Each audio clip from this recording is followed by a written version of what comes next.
Hello guys and welcome back to my channel. In today's video we are going to talk about things that we haven't been talking about yet. Anime Easter eggs. Things you didn't notice when watching the anime, which are maybe pretty interesting, maybe even scary or kind of confusing. Okay, today's things won't be really scary. I actually think it's really interesting to search for those kind of things, because when you're watching an anime or a movie and there's some mistakes you didn't see, then you kind of need someone who explains this to you, and then you kind of think of, wow, how couldn't I notice that, or how did that happen, or why did they do that? Is there a deeper sense behind it? That's why we want to look at those things today. This video will be rather a short episode because I'm actually working for two other projects which I wanted to upload earlier, but because of some mistakes I just can't finish them. That's why I wanted to make an interesting but a short video, fill the gap, this time gap. And because I thought it's interesting, I mean, I wouldn't do videos which I'm not interested in myself. So that was enough for the intro, let's just start. So the first one is about references to other animes or mangas in other animes or mangas. For example, personally I even noticed this Easter egg when I was watching Durarara,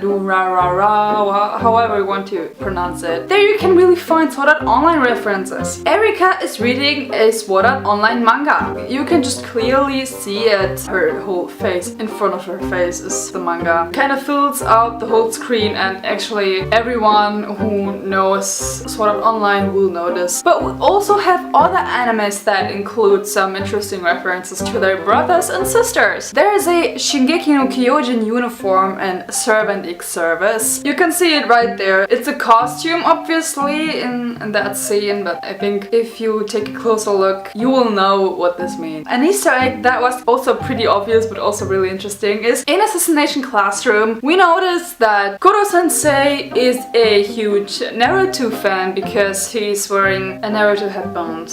But therefore you have to take a more closer look. I don't know if I noticed it. Let's go to the next one, and it's getting more and more mysterious. Now we're talking about Angel Beats. I guess many of you know Angel Beats. Many of you also know the Ghibli studio. Honestly, I don't know if you say Ghibli or Ghibli. I just say Ghibli now, but everyone says something else. The Ghibli studio, actually, to me, it was the introducing help, the mother of the anime world that led me in there when I was a child. So every one of us knows My Neighbor Totoro, or Kiki's Delivery Service, or Howl's Moving Castle. These are just my kind of favorites. I love Howl's Moving Castle and I love Kiki's Delivery Service. And then we can create a link between Angel Beats and Ghibli Studio, because in a scene, I don't remember which scene it was. I just see it from the picture. It's been a long time since I was watching Angel Beats, really. And I wouldn't even notice. As you can see, there are references to Ghibli Studio in Angel Beats, or rather said to Tenku no Shiro la Puta, also known as, I guess, the castle in the sky, or Howl no Ugoku Shiro, so Howl's Moving Castle. Both these castles, on the right it's Howl's castle obviously, and on the left side it's the island in the sky, are blurred in the background. I did not notice, and I still wouldn't have noticed probably, but this is really interesting. When those things happen,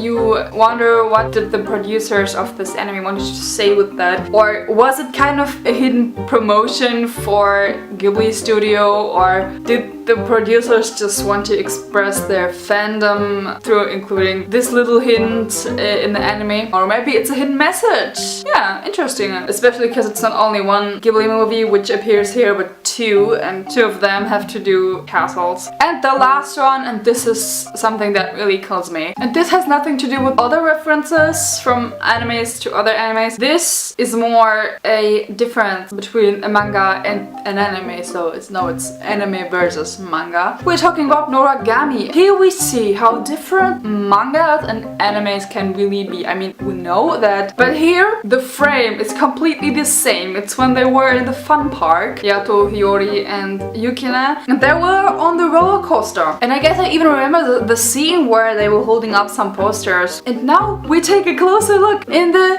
anime. We can see that Yukina and Hiyori are holding up a poster with stuff like Fun Park on it. So nothing serious, basic shit. Yeah, Fun Park, they're enjoying, they're having fun, and they both are crazy as always. But then we take a look at the same scene, the same frame even, in the manga. And what does it say? They're both also holding up a poster. But here, the message is completely different. Hiyori, will you marry me? Yukina is holding up the poster where it says, Hiyori, will you marry? And then it seems like Yato has held the other part poster, so the last word, the me, with the question mark, in his hands, but it kind of through the wind, or I don't know, he just let it slip through his hands, and now it's somewhere in the back of the roller coaster. But still, I think it's quite obvious. So, what does this frame want to tell us? They want to tell us that Yato is in love with Hiyori and he wants to marry her. Actually, I heard that in the manga, the relationship between Yato and Hiyori is more in the foreground, and in the anime, it's rather not the case. We're still waiting for the next season to clarify this. I was talking with a friend if it was just kind of a translation mistake, but honestly, I'm not sure if it was. I mean, obviously, will you marry me does not mean Fun Park, especially because both of these expressions, phrases and words are English.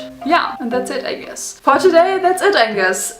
These were just 3 things, but I still thought for the beginning, just a little bit, not too much. But I still enjoyed doing this video, and I just hope you enjoyed that video too. Don't forget to hit the subscribe button, and don't forget to give a thumbs up for this video. I hope you have a great time, a great week, a great day, a great afternoon. Now it's Friday afternoon. I'm so happy. We see each other next time, and goodbye.